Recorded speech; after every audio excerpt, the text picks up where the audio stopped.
ভাতিজা, শুনলাম তুমি নাকি রাজনীতি করতেছো। আপনি কি আজকে শুনছেন? আমি তো এই এলাকার সভাপতি, আপনি জানেন না? না, জানি। জানি না বলতে তো কোনো কথা নাই। এলাকাতে কে সভাপতি, কে সেক্রেটারি, এগুলো তো আমাদের জানা লাগে।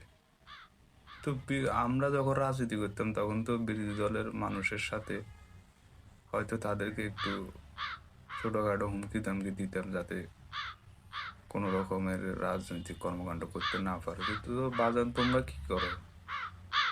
জি কাকা, আমরা জ্বালিয়ে দিই। জ্বালিয়ে দাও? কি জ্বালিয়ে দাও? তাদের ঘর বাড়ি জ্বালিয়ে দিই। আর যদি তারা এলাকা ছেড়ে না যায়, তাদেরকে পালিয়ে জ্বালিয়ে দিই। এটা কি রাজনীতি নাকি জ্বালা পোড়ানীতি? কাকি জিজ্ঞেস করে।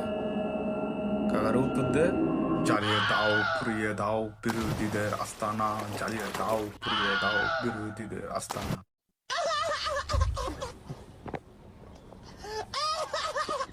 তোমার শাশি অসুস্থ, আমি কেন বাড়ি চলে যাই, বাড়ি চলে যাই, তুই বল তোমার শাশি অসুস্থ। যাই গিয়া, তোমার শাশি অসুস্থ, কিছু ওষুধের লাইছিলাম।